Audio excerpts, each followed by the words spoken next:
नमस्कार साथियों, इस वीडियो और मेरे YouTube चैनल के सभी दर्शकों और सभी सब्सक्राइबर्स को विपिन कोठारी का सादर प्रणाम।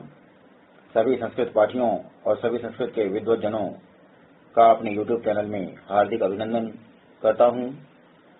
और आज मैं आपकी सेवा में उपस्थित हुआ हूं लेकर आमोदनी भाग 1, जो उत्तराखंड बोर्ड की संस्कृत की पाठ्य पुस्तक है कक्षा 6 की, उसका षोडशः पाठ अर्थात 16वां पाठ, जिसका शीर्षक है सूक्तयः।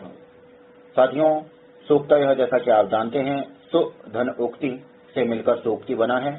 उक्ति का अर्थ है कहावत और सु का मतलब है सुंदर, अर्थात अच्छी कहावतें, अच्छी बातें, सुंदर बातें हम उसका अनुवाद कर सकते हैं। तो आज हम इस पाठ का अनुवाद और अभ्यास सीखने जा रहे हैं। इससे पहले आपका धन्यवाद अर्पित कर दूं और मैं समझता हूं कि शायद आपको मेरे वीडियो पसंद आ रहे होंगे। यदि मेरे वीडियो पसंद आते हैं, उनमें छात्रोपयोगी सामग्री आपको प्राप्त होती है और उसमें कुछ भी छात्रों के लिए मैं उपयोगी वस्तु उपस्थित कर पा रहा हूं, तो कृपया मेरे चैनल को सब्सक्राइब करना न भूलिएगा।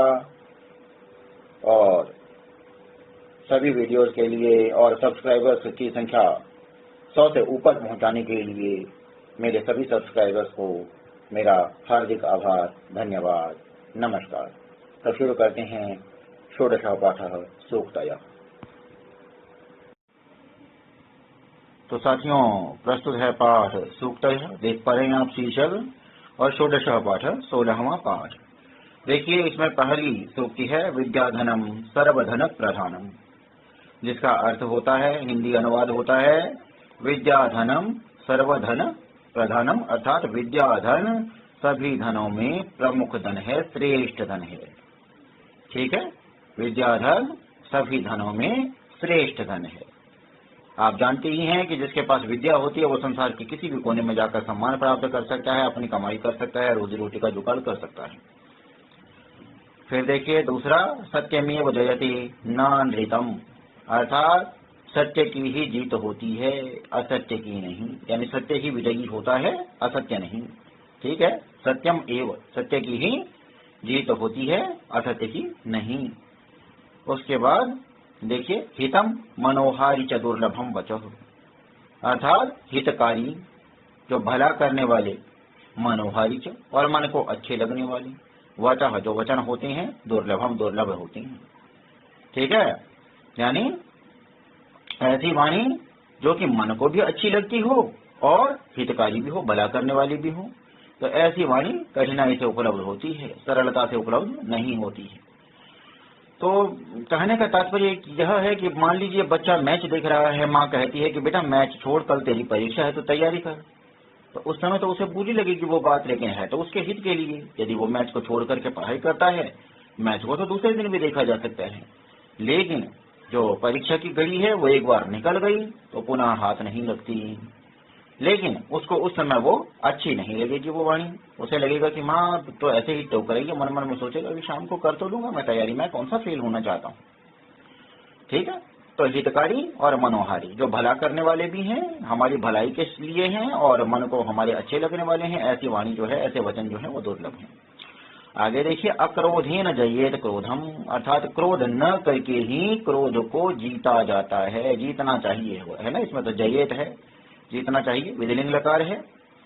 तो क्रोध न करके ही क्रोध को जीतना चाहिए, अर्थात ठंडा दिमाग रखना चाहिए। एक व्यक्ति क्रोध कर रहा है तो दूसरे व्यक्ति को शांत रह करके पहले उचित समय का इंतजार करना चाहिए कि उसका क्रोध शांत हो, तो उसके बाद ठंडा दिमाग जब उसका हो जाए तो तब हम बोलें। यदि दोनों ही क्रोध करेंगे तो व्यर्थ ही विवाद उत्पन्न हो जाएगा और दोनों ही झगड़े में एक दूसरे को चोट पहुंचा पाएंगे, दोनों ही मतलब एक दूसरे की हानि कर डालेंगे।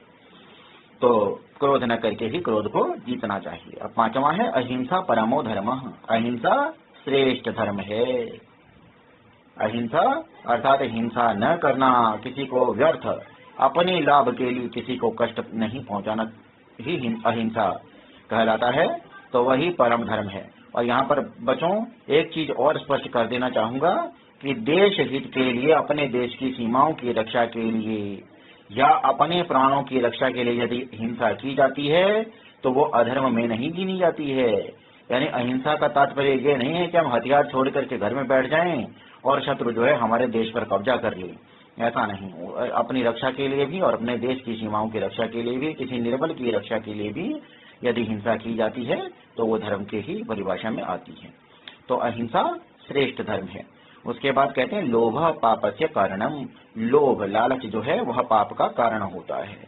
मान लीजिए मन में लोभ उत्पन्न हुआ, किसी के घर में कोई सुंदर वस्तु दिखाई दे गई, खरीदने की आपकी औकात नहीं है, और मान लीजिए आपके मन में लोभ उत्पन्न हो गया कि हाँ ये मेरे पास होती, तो उसके बाद मन करेगा कि चलो इसे चुरा लेता हूँ, कौन देख रहा है, कौन पूछता है, किसको पता चलेगा मैंने चुराया, और अगर आपने उसे जेब में डाल लिया उठाकर तो वो पाप हो गया। ठीक है, तो यही लोभ जो है वह पाप का कारण हो जाता है। तो लालच नहीं करना चाहिए। 10 पुत्रों समो वृक्षः, 10 पुत्रों के समान एक वृक्ष होता है। ठीक है, 10 पुत्रों के समान एक वृक्ष होता है, अर्थात पाल पोष करके 10 पुत्रों को यदि देश सेवा में अर्पित किया जा रहा है तो उतना ही लाभ जो है, उतना ही पुण्य जो है एक वृक्ष को तैयार करके पाल पोष कर बड़ा करके और देश सेवा के लिए समर्पित करने में, तो उतना ही पुण्य और उतना ही लाभ होता है। ठीक है, क्योंकि एक वृक्ष जो है वो कई वर्षों तक, युगों तक जो है लोगों की भलाई करता है, लोगों के लिए हितकारी होता है। और हो सकता है कि पुत्र तो लोभवश या किसी अज्ञानतावश जो है ना जनता की भलाई ना भी करें और देश से आवाजदारी भी कर जाएं, किंतु वृक्ष जो है वो तो भलाई के काम ही करेगा, वो परोपकार को नहीं छोड़ेगा। उसके बाद देखिए श्रद्धावान लभते ज्ञानम, श्रद्धावान व्यक्ति ही ज्ञान को प्राप्त करता है। लभते प्राप्त करता है ज्ञानम, ज्ञान को, और श्रद्धावान, श्रद्धावान जो होता है जिसके मन में श्रद्धा होती है वही ज्ञान को प्राप्त करता है। उसके बाद देखिए योगश्चित्त वृत्ति निरोधः, अर्थात मन के भाव या विचारों पर नियंत्रण करना ही योग है। ठीक है, मन के भावों या विचारों पर नियंत्रण करना ही योग है। तो उसके बाद देखिए ये हो गया अनुवाद, और ये आपके जो है इसके शब्दार्थ आ गए हैं मित्रों। शब्दार्थों के बाद ये देखिए स्मरणम कुरुत, पाठ में आई हुई 5 सूक्तियां भावार्थ सहित कक्षा में सुनानी है, तो ये भावार्थ इनका आपको अभी स्पष्ट हो ही गया है। उसके बाद देखिए अधोलिखित प्रश्नों के उत्तर संस्कृत भाषा में लिखने हैं। तो क्रोधम केन जयेत, अक्रोधहीन। ठीक है, अर्थात क्रोध को किससे जीतना चाहिए, तो अक्रोध से जीतना चाहिए, क्रोध न करके जीतना चाहिए। लोभ कस्य कारणम, लोभ पापस्य कारणम। कति पुत्र समो वृक्षः, 10 पुत्र समो वृक्षः।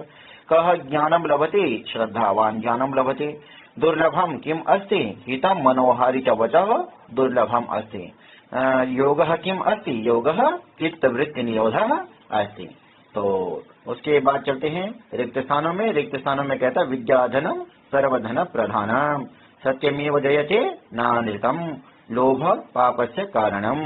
10 पुत्र समो वृक्षः। और उसके बाद विलोम शब्द लिखने हैं। विद्या अविद्या, क्रोध अक्रोध, हिंसा अहिंसा, धर्म अधर्म, ज्ञान का अज्ञान, सत्य का असत्य, हितम का, तो हितम का हो गया जी अहितम। उसके बाद देखिए हिंदी अनुवादम करो, तो हिंदी अनुवाद कीजिए। विद्याधनम सर्वधन प्रधानम, विद्याधन सभी धनों में श्रेष्ठ है। सत्यमेव जयते नानृतम, सत्य की ही विजय होती है, झूठ की नहीं, अर्थात सत्य ही जीतता है, झूठ नहीं। अक्रोधहीन जयेत क्रोधम, क्रोध न करके ही क्रोध को जीतना चाहिए। उसके बाद देखिए वदतु संस्कृतम, ये तो कक्षा में होने वाली गतिविधि है, वाचन आप घर पे भी कर सकते हैं इसको। उसके बाद वदतु संस्कृतम में है नववर्ष से शुभाशया, नए वर्ष की शुभकामनाएं। शतम जीव शरदो वर्धमानः, 100 साल जियो शिवाहते पंथानः, आपकी यात्रा मंगलमय हो। तो इस वीडियो को इसके साथ यहीं समाप्त करते हैं। वीडियो को ध्यान से सुनने के लिए आपका धन्यवाद, आभार, नमस्कार।